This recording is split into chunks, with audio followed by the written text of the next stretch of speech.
Everyone, welcome to day one of studying pattern making for fashion design by Helen Joseph Armstrong.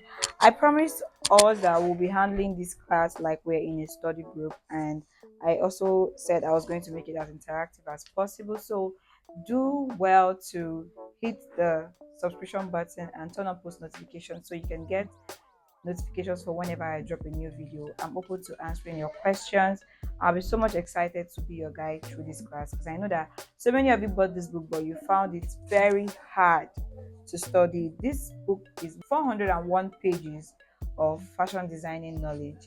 It's not just about corsetry, it takes you all the way from sleeves, collar, shirt, basic body pattern drafting into male fashion designing and making children's wears, swimwears, joggers, anything you need to know in fashion design business. And it's not just surface level basics, it's actually a very detailed course. And I know that you wanted to actually get this knowledge, but you just have the book and it's been hard for you to read. So that's why I'm your fashion design bestie. Because we've introduced the course outline. Check the previous video to see the course outline, that everything contained in this course is in my previous video. So go ahead and watch that video so you know what to expect. And like I said earlier, we have the ebook um for this manual.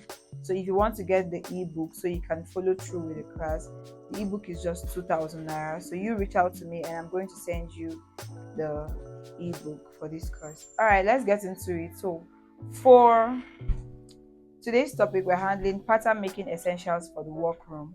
So I'm going to display most of the tools that have been stated here. I'm going to upload photos of it. So you just follow up and you see what each of these tools can be used for. So we'll address the functions of these tools, how you can apply them efficiently in the workplace. And if you go through this phase of the course, it just talks about how you need these basic tools to work efficiently in the workspace. All right, let's discuss some of the basic tools that you would need for your pattern making. So these are everyday tools that you require in your fashion house. You need your measuring tape. Let's start accordingly. You need your straight pins. For straight pins, you can use headless pins or dressmaker's pins. Depend on what you're working on. For dressmaker pin, you use this to pin your pattern down to your mannequin to get your basic bodies or your mannequin. Depending if you're doing a draping design or working on, using your mannequin bodies to get your basic bodies pattern, you would need a dressmaker's pin because it has, this plastic head. Then for pinning your patterns, it's always preferable to use a headless pin.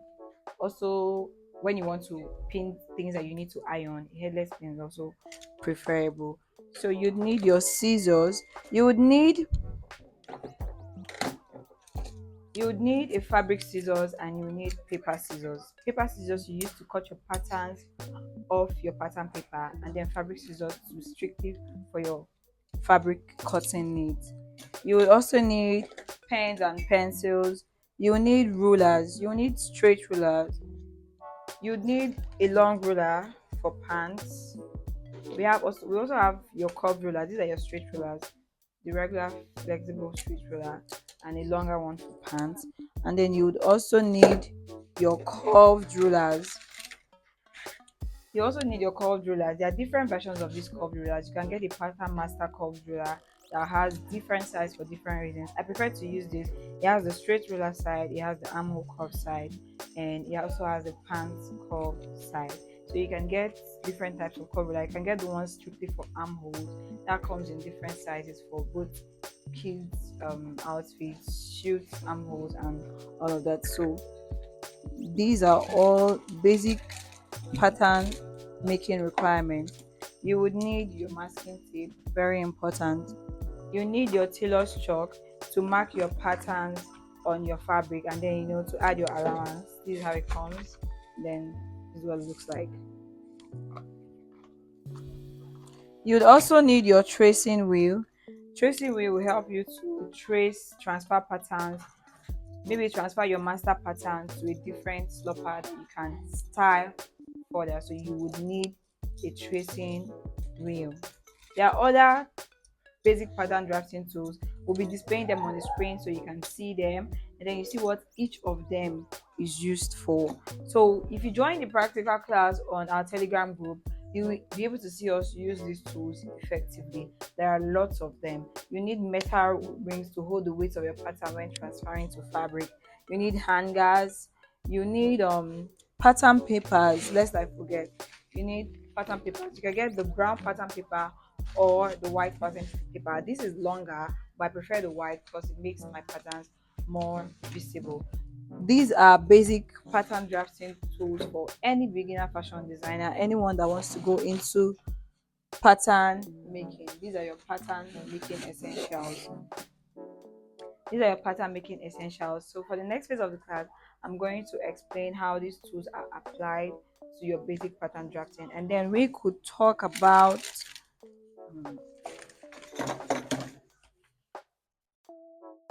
we'll talk about what each of these tools are used. I'm also going to drop these in the description box so that you can see what each of these tools are used for. So for the next part of the class, we'll talk about how to explain how to apply maths in fashion designing. We'll just talk about the importance of maths in fashion designing. So you need basic mathematics for this class, just basic mathematics. So if you're one of those people that really hated maths in class, you have to learn to like it a little bit because you cannot do pattern drafting without involving mathematics. Okay, let's talk about the importance of maths in pattern drafting. Why should you have sufficient math skills? Use it to read measurements. Use it to read measurements. If you look at your tape measure, it's in numbers. Yeah, so you use it in reading measurements. Use it in applying measurements to your pattern drafting formulas.